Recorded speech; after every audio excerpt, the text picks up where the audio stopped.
আসসালামু আলাইকুম সকলোকে মোৰ নতুন এটা ভিডিঅ'লৈ স্বাগতম জনাইছোঁ। আশা কৰোঁ ভিডিঅ'টো চাই সকলোৱে ভাল পাব, লাইক কৰিব, শ্বেয়াৰ কৰিব আৰু ছাবস্ক্ৰাইব নকৰাকৈ নাথাকিব। তেন্তে আহক আজি মোৰ ভিডিঅ'টো আৰম্ভ কৰোঁ। গুড মৰ্ণিং সকলোকে, ৰাতিপুৱাৰ পৰা ভিডিঅ'টো আৰম্ভ কৰিছোঁ। এইফালে মই আৰু জিছান বাৰান্দাত অলপমান বহি লৈছোঁ। তাৰপিছত আহি এইফালে বেডশ্বীটখন অলপ চেঞ্জ কৰি লৈছোঁ আৰু সিদিনাৰ বেডশ্বীট আৰু আজিৰ বেডশ্বীটৰ মাজত কেনেকুৱা পাৰ্থক্য দেখিছে জনাবচোন, কোনটো বেছি ভাল লাগিছে জনাব। তাৰ চোতালখন ঝাৰু দি লৈছোঁ। ৰাতিপুৱাৰ ভাগতে আছেনে, বেলি উঠাই নাই। ইমান সোনকালে উঠোঁ আৰু কামবিলাক আৰম্ভ কৰোঁ তো যাতে সোনকালে শেষ হৈ যায়। তাৰপিছত এইফালে কেইটামান পুলি অনা হৈছিলে, বহুত দিন আগতে কেইটামান অনা হৈছিল আৰু এই কেইদিনমান আগতে অনা হৈছিল। তো এনেকৈ পৰি আছে এতিয়ালৈকে, তো লগাব লাগে। তো সেইকাৰণে মই নিজে লাগি গৈছোঁ। এইফালে বহুতকেইটা পুলি আছিলে, 10-12টামান। তো গোটেইকেইটা গাঁত মই নিজে খান্দি গোটেইকেইটা পুলি লগাই এইফালে পাইপ লগাই দিছোঁ। অলপ হাজবেণ্ডক কৈছোঁ পানী অলপ দি দিবলৈ, তো তেখেতে অলপ পানী দি আছে আৰু মই এইফালে আহিছোঁ ৰাতিপুৱা যিহেতু, তো চাহ বনাই লৈছোঁ আৰু এইবিলাক পিঠা চিঠা ভাজি লৈছোঁ, পাপৰ চাপৰ। তো চাহ তাহ খাই ভাবিছোঁ নাস্তা বনাম। তো নাস্তা বনাবৰ কাৰণে মই এইফালে গৈছোঁ। আমাৰ বাৰীতে থকা গছ গছনি কিবা কিবি লগোৱা আছে নহয়, তো ঈদ গৈছে, মাছ মাংস এইবিলাক আৰু খাবলৈ ইচ্ছা যোৱা নাই, ভাল লগা নাই। তো মই ভাবিছোঁ এইবিলাক কচু লতি চতি কিবা কিবি ৰান্ধি খাওঁ আৰু ভাল লাগিব। তো এইফালে কচু লতি সিমান এটা ডাঙৰ হোৱা নাই, সৰু সৰু হৈ আছে। কেইটামান উঠাই লৈ যাওঁ আৰু তো মই অকলেই খাম, ঘৰত তেখেতেও নাই, তো হাজবেণ্ডেও নাখায়। তো মোৰ কাৰণে কেইটামান হ'লেই হৈ যাব আৰু তো তেনেকৈ কেইটামান কচু লতি উঠাই লৈছোঁ। আৰু এইবিলাক কচু লতি খাই ভাল লাগে, মানে ডিঙিত নধৰে, মানে নোখোজোৱাই, তো খাই ভাল লাগে।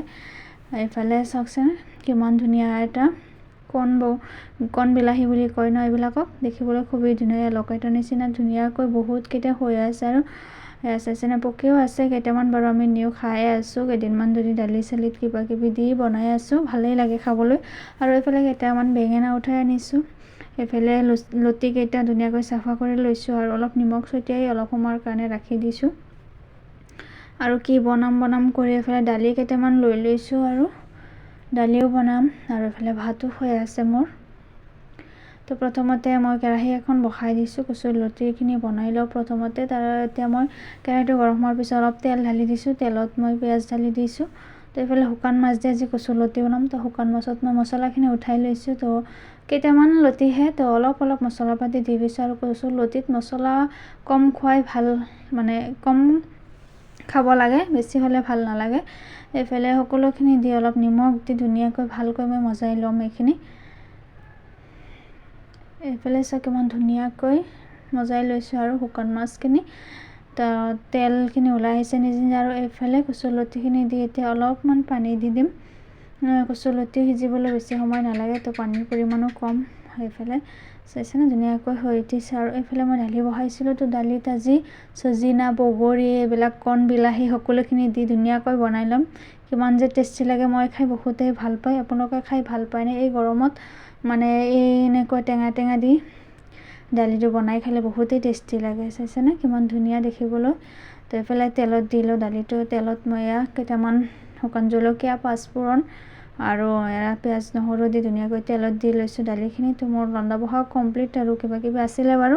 তো ধুনীয়াকৈ খাই বৈ লৈছোঁ, আমি দুজনহে ঘৰত আছোঁ। তাৰপিছত জিছানৰ আইতাক ঘৰত নাই, তো আজি ফুৰিব গৈছিলে, দুদিনমান হ'ল। তো আজি জিছানহঁতে আনিব গৈছে।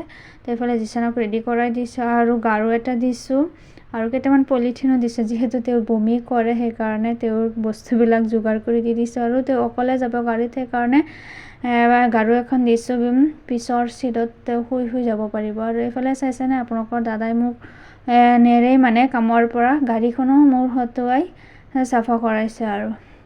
তো এনেকৈ জিছান ৰেডি হৈ গৈছে, তো তেওঁ গাড়ীত বহি গৈছে আৰু মোৰ অলপ বেয়াও লাগি আছে, অকলে গৈ আছে বেচেৰা, শুই গৈছে এতিয়াই। তো ধিং বজাৰ পোৱাৰ আগতে তেওঁৰ চাওক বমি অৱস্থা হ'ব আৰু এইটো তেওঁ কমন হয়, মানে গাড়ীত উঠিবই নোৱাৰে। তো যিয়ে নহওক তেনেকৈ গুচি গৈছে। আৰু তাৰপিছত মই অকলে আছোঁ যিহেতু ঘৰত নিজে, তো গা পা ধুই এইফালে কেইটামান কাপোৰ আছিলে এইখিনি ধুই মেলি ৰ'দত দিছোঁ। আৰু আজিকালি ইমানেই ৰ'দ উঠে, একেবাৰে কম সময়তে কাপোৰখিনি শুকাই যায়। আৰু তাৰপিছত দুপৰীয়া হৈ গ'ল তেনেকৈ।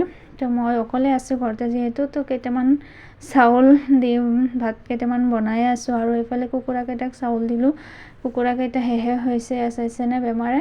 তো কেইটামান আছে, তো ভয়ে ভয়ে খাবলৈ আহিছে। আৰু এইফালে শুকান মাছ কেইটামান আছিলে, তো ৰ'দত দিছিলোঁ কেইদিনমান ধৰি ঘৰতে আছিলে। তো অলপ কেনেকুৱা হৈ যায় নহয়, ৰ'দত দিলে মানে বস্তুবিলাক ভালেই থাকে। আৰু এইফালে বহি আছোঁ অকলে কি কৰিম। তো ভাত হৈ আছে, আৰু এইফালে মই কেইটামান এনেকুৱা আখৈ আছিলে মানে আনি থৈ দিছিলে। তো মই ভাবিছোঁ এতিয়া চালি জাৰি লওঁ, আৰু ধান থাকে নহয়, সেয়া চাইছেনে কেইটামান আখৈৰ পৰা কিমান সোপা ধান ওলাইছে। এইবিলাক খালেতো বেমাৰ হ'বতো, ধুনীয়াকৈ চাফা কৰি খাব লাগে আৰু এইবিলাক। তো তেনেকৈ আবেলি হৈ ৰাতি হৈ গ'ল। তো হাজবেণ্ডে ৰাতিটো ভাত নাখায়। তো মই কেইটামান মুড়ি ধুনীয়াকৈ ধুই মেলি অটছ লগতে আৰু কেইটামান খেজুৰ দিছোঁ, তেখেতে খাই লৈছে। তাৰপিছত জিচানক চাওক, অলপ সময়ৰ কাৰণে কৈছিলোঁ পঢ়া, কিবা কৰা লিখা, তেতিয়া চাকি অৱস্থা কৰি থাকে, একেবাৰে পঢ়াত মন নবহে, কান্দি কুটি কি অৱস্থা কৰি থাকে, পেটৰ বিষ, মূৰৰ বিষ, কিমান কি যে ভংগীমা কৰি থাকে নাজানো। আপোনালোকৰ ল'ৰা ছোৱালীবিলাক এনেকুৱা কৰেনে জনাবচোন। আৰু সকলোৱে জিচানৰ কাৰণে দোৱা কৰিব, তেওঁৰ পঢ়াত মন বহে, বেছিকৈ পঢ়ে আৰু ভাল মানুহ হ'ব পাৰে। তো আজিৰ ভিডিঅ'টো এইটোৱে আছিল। মোৰ অলপ যেন কষ্ট হোৱা যেন পাইছে ভইচবিলাকত, সঁচাই অলপ কষ্টই অনুভৱ হয়। আজিলৈ ইমানেই, বাজিলৈ গুড নাইট।